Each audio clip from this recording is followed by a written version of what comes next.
Every day you went to work, she would say, "Good morning, how are you? How was your evening?" Boom, it was small talk, go. We weren't going to hang out and chit-chat or whatever. She knew that the clock was the enemy. We have to move forward. Hello and welcome to True Crime Rocket Science, the most authentic voice in true crime. In this episode, we're going to look at an excellent long-form article published in the LA Times dated November 20th, 2 short weeks before Baldwin's rebuttal, essentially on ABC. And this article refers to two 24-year-olds getting their big break on Rust before disaster struck. The one we know was Hannah Guiterrez-Reed. We've gotten to know her a little bit recently. But who was the other? The other was Sarah Zachary. Sarah and Hannah got to work together on the Rust set. They were two 20-somethings, both a little bit dizzy, I think, at their big break, living the dream against all odds. But then, as it turns out so often in true crime, underneath the fairy tale of a breakthrough in the movie business, a nightmare was brewing. The escalating tension culminated in a crucial incident involving Sarah and a discharge witnessed by Hannah. The key here is that the aftermath of this accidental discharge was documented in a series of texts sent by the 24-year-old armorer. Through this incident, we get to see the real set behind the PR, the people under the masks, and a shocking apocrypha for the shooting of Elena Hutchins inside the church. No, I assume that everyone who's shooting a lower budget film is stretched, myself included. And I got no complaints from her or the prop department. I'm not sitting there when I'm getting dressed and ready to go do a scene saying, "Oh my God, the prop woman seemed very harried today." I didn't get a sense of that from any of the people on the film. Before I introduce the movie's prop master, Sarah Zachary, if you haven't subscribed to the channel, please do. Like, share, leave a comment, and let's get started. If we don't know much about the movie's prop master, it was also very late into the game that Hannah met her co-worker on set. They met just 8 days, barely a week, before production began. And this is a quote from that Los Angeles Times article. I'll put a link to it in the description. Quote, "She had cause to celebrate her good fortune." This is a reference to Hannah. "It was unusual for a 24-year-old who had only been in charge of guns in one prior feature film to get a head armorer position, let alone additional prop responsibility. She would work in New Mexico alongside Sarah Zachary, also 24, who had been hired as the movie's property master." End quote. Now, between the two, Sarah Zachary was more accomplished, but if Hannah was a specialist with a specialist background when it came to guns and ammo, Sarah was a kind of generalist. Going back to the LA Times, quote, "Sarah worked as a cardiovascular technician before entering the film industry, and in college considered becoming an occupational therapist. She also dipped her toe into modeling, setting up a profile on the casting call website Explore Talent. There, the Albuquerque native said she enjoyed socializing, teaching, and mentoring at church, doing anything outdoors, reading, photography, and looking for new places to visit. In 2019, Sarah got her first job on a film set, working as a set decorator on the Lifetime movie The Secret Life of a Celebrity Surrogate." And that's the end of the quoted section. So in 2019, when she got her first break working on her first movie, Sarah was 22 years old. She was Gabby Petito's age. And I think one's got to almost imagine Sarah as a kind of Gabby Petito, young, naive to some extent, inexperienced, and sort of bright-eyed, bushy-tailed. And then you take that and something like the Moab incident happens and worse. And so you definitely have an analogy for exactly that in this story. The Los Angeles Times goes on to mention that they interviewed over a dozen of Zachary's friends and former production colleagues. That's a lot. That's a lot of people. And a lot of them, I guess all of them, asked to remain anonymous given the situation. but they generally describe Zachary as exceedingly nice, hardworking, and eager to please. And throughout this episode, we're going to get to know Sarah and the circumstances and the context in a lot more detail. It's going to make all of this make more sense, why it happened, how it happened, and who was actually pulling some of the strings behind the scenes. Now, interestingly, I haven't been able to find a single photo of Sarah Zachary online. That's quite unusual. And that is why throughout this episode, there are not photos of Sarah going alongside this narrative, alongside the script. So in 2020, it's not clear how much work Sarah did in the film industry. She didn't seem to be doing too much. But then things seem to pick up for her again this year. According to the Times, quote, before Rust, Sarah worked in the props department on 3 low-budget independent films, right? That's this year, 3 low-budget independent films. And I think what's important to stress there is that they were all low-budget. And so Rust was the 4th. And so because it's also low budget, the standards are also lower necessarily. And that brings us to one of the key features of a low budget film, which is the frenetic pace. And the LA Times describes the moment filming started at the Bonanza Creek Ranch, the pace grew frenetic. And you have Alec Baldwin in his ABC interview referring indirectly to this by saying, it wouldn't be unusual if a crew member appeared harried, because they all were. He was as well.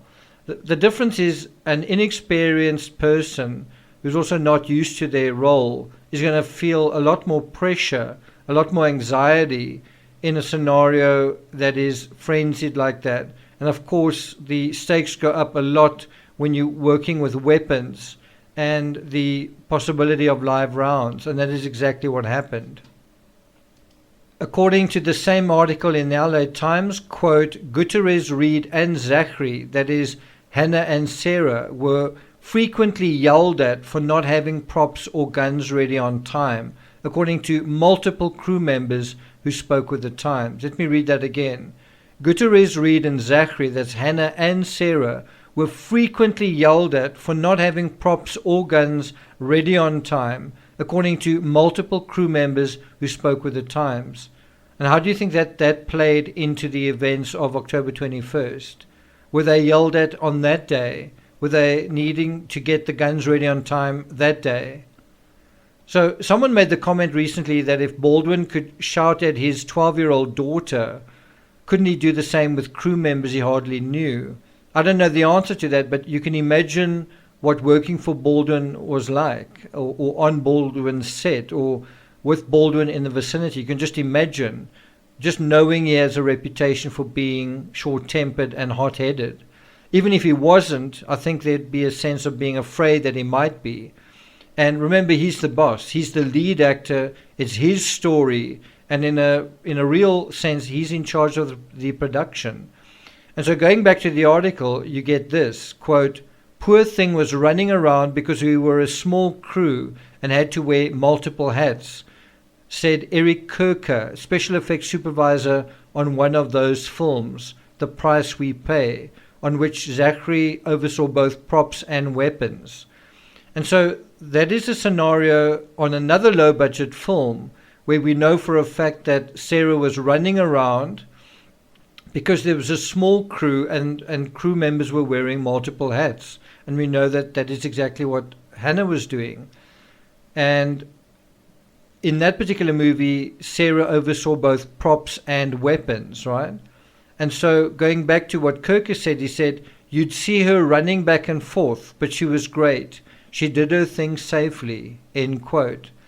And you may think that the references to running are figurative, running around, running back and forth. You might think that that is a metaphoric way of saying moving from A to B quickly, but it's actually not. They are actually running. And we know Hannah was also seen literally running around on set while carrying several guns. And this is perhaps the epitome of unsafe. No, I assume that everyone who's shooting a lower budget film is stretched, myself included. And I got no complaints from her or the prop department.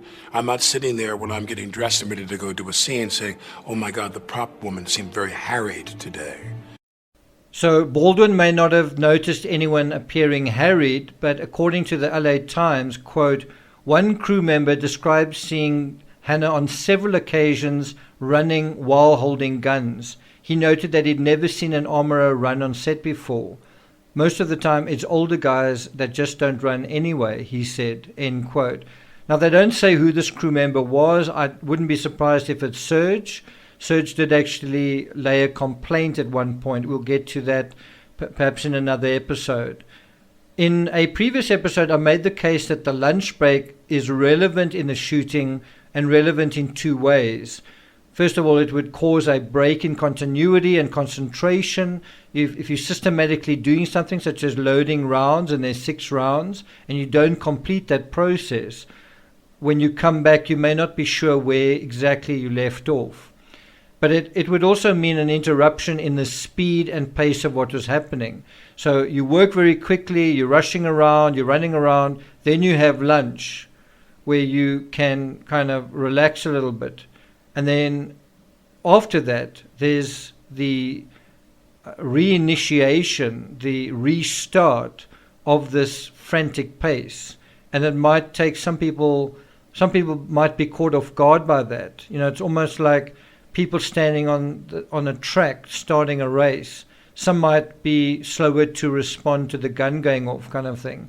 And so we know that immediately after lunch, the prop gun was needed. We know that for a fact. We also know that Hannah couldn't get a 6th round in it and had to clean a chamber, which would have taken up time.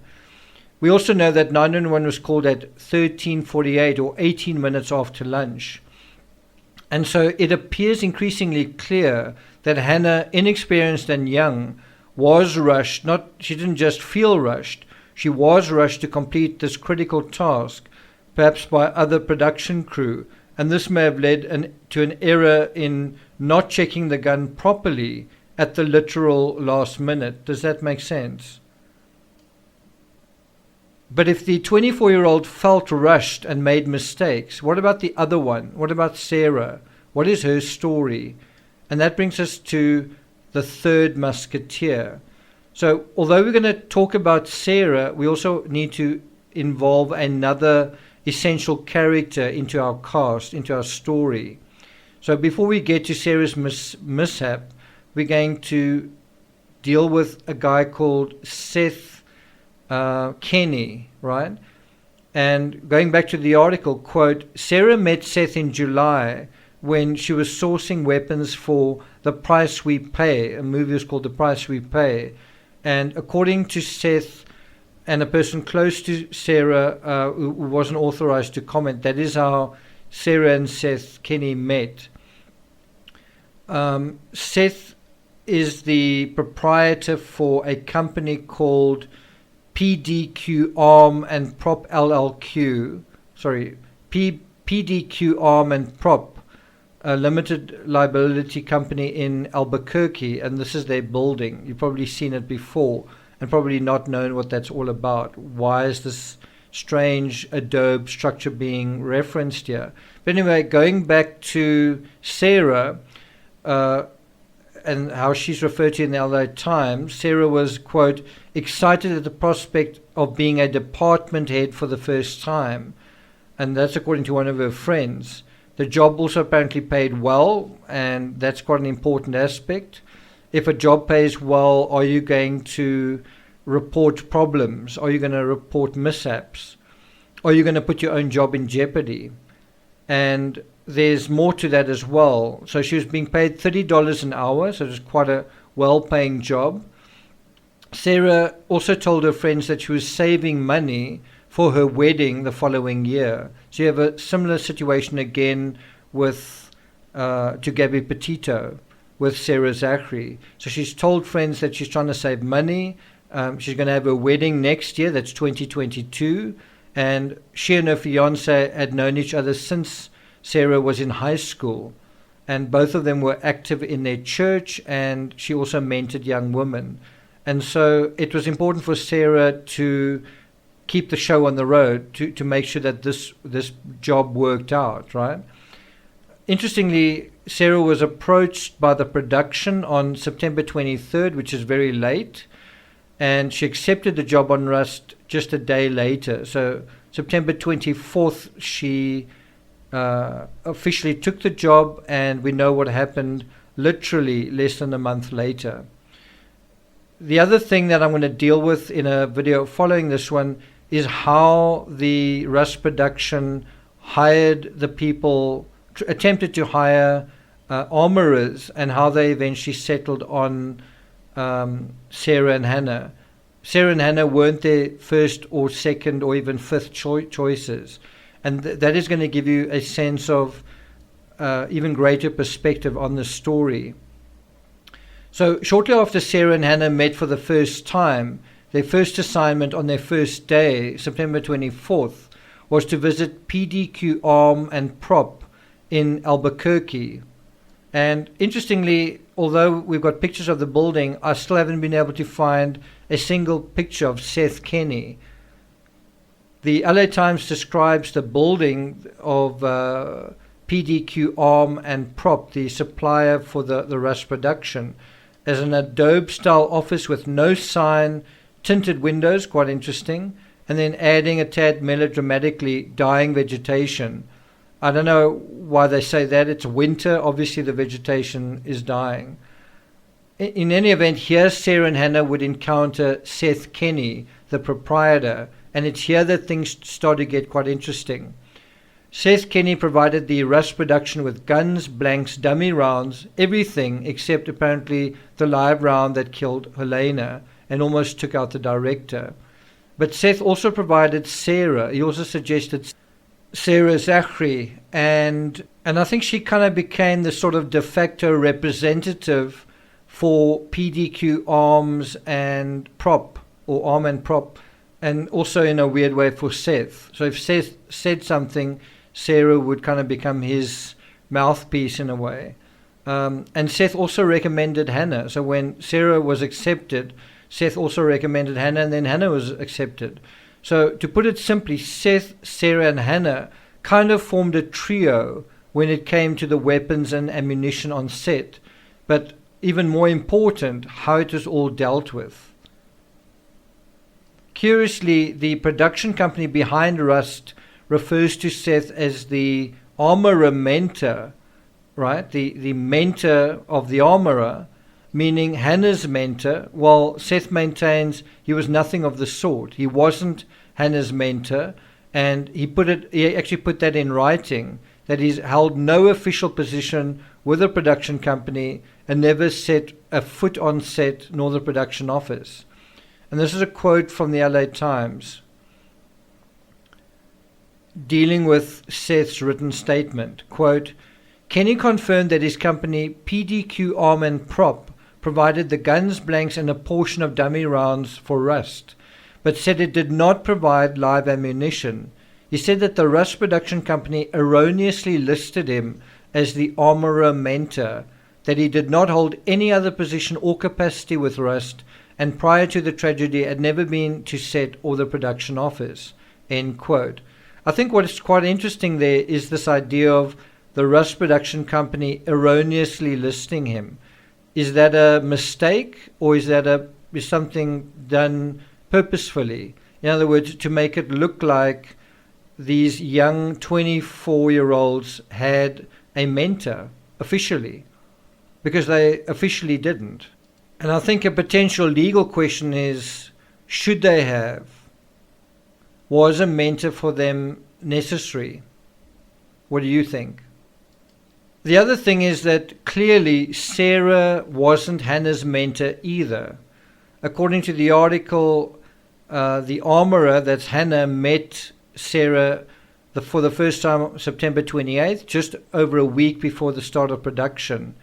The two women, there's a quote from the article, the two women picked up guns and ammunition from Seth Kenney that day, and that is according to Sarah's lawyer, someone called Wagoner. The props department literally started a week before we started shooting, according to a Russ crew member that was involved in pre-production. And there's quite an interesting quote from this crew member who says, referring to Sarah and Hannah, he said they just weren't there. And then one day it was like, here are the props people.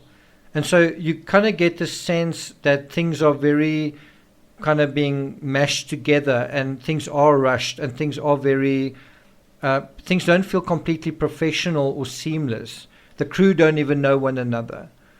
They certainly don't know another very much in advance. They haven't gotten used to working with one another. They haven't gotten used to their work even. So if the Russ production crew weren't used to Sarah and Hannah, both Sarah and Hannah probably felt more than a little unnerved by the situation themselves. And both of them, I think, have communicated this, that they've kind of been thrown in the deep end, or like 20-something sort of fish out of water sort of situation. You know, they're in a situation that is new, that is alien, that is unknown. They don't know how to deal with it. And so what do you do in a situation like that? Well, you need a mentor. You need a guide. You need a Mr. Miyagi to, you know, help you, a guru to help you figure your way through, right? Now, going back to the article, Sarah expressed several times to a friend in the film business, and this is quite an important part, quote, she wasn't sure she was ready for such a big job. According to that friend who was not authorized to speak publicly, Sarah said she would have preferred to be the prop assistant rather than the prop master.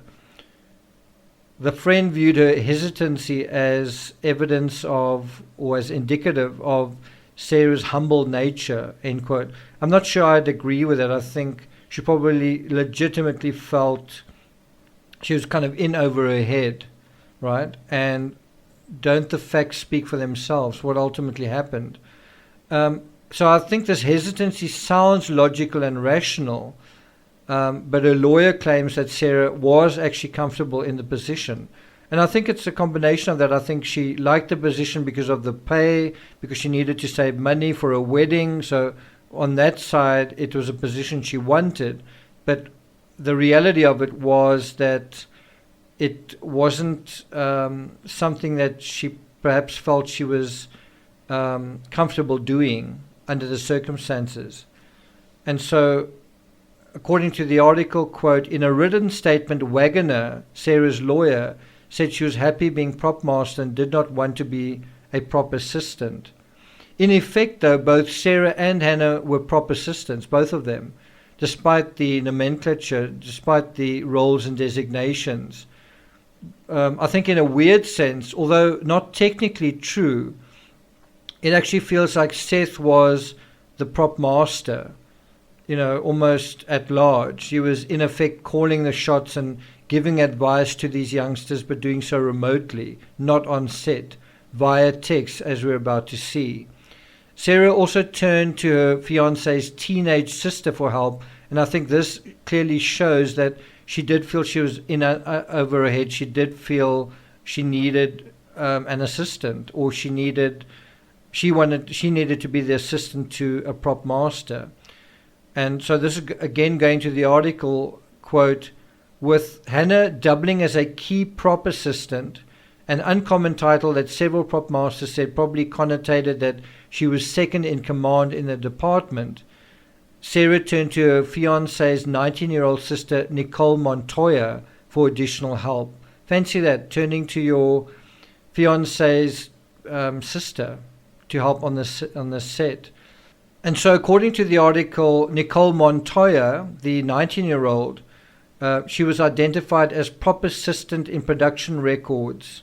This is the Russ production records. So obviously she was a member of the crew. So you've got some really young people, 24-year-olds with very little experience, a 19-year-old with, it appears, absolutely no experience. According to her social media, she described herself as a film and digital media studies student. She was studying at the University of New Mexico, but her previous work experience was basically Dion's Pizza in Albuquerque, right? And so virtually no experience in this position of prop assistant, right? According to Sarah's lawyer, Sarah didn't supervise Hannah in her armory duties. She didn't supervise her. And so Sarah certainly wasn't Hannah's boss, I guess, in a way, or assistant. So it's quite interesting that that is made clear by her lawyer. She didn't supervise Hannah. So who did? And this brings us at last to the moment of truth, those secret texts. If Sarah didn't supervise Hannah, and Hannah herself felt she was sometimes, in over her head, that she sometimes needed a Mr. Miyagi, a weapons guru, to guide her on protocol, and she did need guidance, who could she turn to besides her father in times of crisis? And there was a crisis. To quote again from the article, 6 days before Baldwin fired the bullet from his Colt .45 revolver, striking Hutchins and the film's director Joel Souza, there was another accidental shooting on set. This incident, according to the LA Times, revealed a fear of reporting mishaps on a set that was already behind schedule. And this is according to texts that were shared with the Times. To be clear, less than a week before Helena was shot, which occurred on a Thursday early afternoon, Sarah shot herself in the foot. That's not a metaphor either. She shot herself in the foot on the previous Saturday. This incident then provides potential apocrypha for what played out in the aftermath of Helena being shot. Are you sure you want to hear this? According to the LA Times article, on October 16th, Sarah accidentally shot herself in the foot with a blank fired from a gun. She was not injured, but the gun went off right in her hands, and that is according to a crew member who saw the incident at the Bonanza Creek Ranch. Will Wagoner, Zachary's lawyer, that's Sarah Zachary's lawyer, did not respond to questions about this accidental discharge, end quote. If one crew member witnessed the incident, what about others? What about Hannah?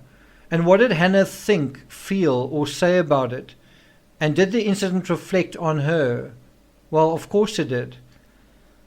And so, amazingly, we've got some insight, some details into her reaction, and these are texts that were sent from Hannah to Seth and vice versa. And so what Seth texted Hannah was, happens to everyone, move on. And he said this to her following the incident. Happens to everyone, move on. Talk about minimizing. Clearly the 20-somethings did move on instead of take stock and be a lot more cautious and learning the lesson. But taking stock and being more cautious slows things down, and that's tough to do in a setting that we've seen described as frantic and rush, rush, rush. To her credit, Hannah wisely observed to Seth, it sure doesn't look good, though. No, it didn't. And the events 6 days later could hardly have looked worse if someone had scripted a worst-case scenario. Besides how things look being an important takeout here, one that I imagine an actor like Baldwin will still be very conscious about, the major insight here is how the proprietor of PDQ Arm and Prop counseled Hannah to respond. According to the article, quote, the texts between the two have been viewed by the Times and authenticated by two people close to the situation who are not authorized to speak publicly. In the messages, Seth urged Hannah not to report Sarah's accidental discharge to the Rush production office, and he suggested the armorer had slipped up too, end quote. Think about what happened on October 21st. Would anyone describe that as a slip-up? As I've said a few times, when enough slip-ups happen, when one accident follows another, you reach a point when a slip-up isn't a slip-up. It's recklessness. And an accident is no longer accidental. It's negligence. Interestingly, Seth had this very conversation on accidents with his muse via text following Sarah's accidental discharge. This is also from the article, quote, and this is quoting from the text that he sent. Accidents and mistakes happen. Accidental discharges are accidents. A mistake is where the armorer provides a gun and full load ammo to be fired with a horse in the vicinity. Will you tell production about that?" End quote. And now the question is, did this happen? Did Seth see this happening? Or did this happen on the set and Sarah or Hannah told Seth about this? And so Seth went on to say, "Don't forget Sarah's your boss. Don't push it." Right? That's another text sent by Seth to Hannah. In other words, let it go. Don't say anything. And Hannah responded, "Excuse you? What mistakes do you think I'm making? Will I tell production about what?" And that is kind of an indignant reply, isn't it? It sounds like the reply of quite a young, inexperienced person. And then another text she sent is, "You think I'm running to production to tattle," meaning tattletale, right? And so in other words, I'm not going to be running to tell them what happened. I'm not going to report what happened. And then she went on and wrote, "If Sarah doesn't like me when I barely said anything about it, you can come back and finish the show. I'm not going to stay where I'm a effing problem." End quote. And so she's kind of feeling like she's a problem because she wants to say something about it, right? Isn't that the case? So what we see is very clearly not only a reluctance, but a fear of reporting mishaps. Another point to mention is that PDQ Arm and Prop clearly had a vested interest in keeping the show on the road. One way of achieving that, someone may have figured, was to keep mishaps and misfires on the down low. Based on the article, his statement that is repeated in the article, Seth said, "There is no industry-wide reporting criteria when it comes to injury-free on-set accidental discharges. Regardless, Sarah did the right thing. She'd already self-reported and was accountable for her actions." End quote. And so he's trying to make the case that she was accountable, that the right communication did occur. But was she? Was the communication right? Seth seems to take the position that no one did anything wrong and that the accidental shooting in the church a few days later wasn't an accident waiting to happen. In effect, though, the same whitewashing of Sarah shooting herself in the foot feels like it's playing out on a larger scale in the aftermath of Elena's death, doesn't it? There are a handful of crew who are sticking to their guns, insisting things weren't right. But there's a majority who are still playing the whole thing as a little house on the prairie, the set was perfect, everything was fine and dandy, even in the face of a young woman's death. And we get this from the Rust Movie Productions official statement from the producers, who said in a statement, quote, "The safety of our cast and crew is the top priority of Rust Productions and everyone associated with the company." But I think the reality was safety clearly wasn't the top priority, just as we've seen during the last year or two during this pandemic. The top priority is what you'd expect it to be: money and jobs, reputation, image, but money in particular. And we'll explore that side of things in more detail in the next analysis. Thank you for listening, and I'll see you guys next time.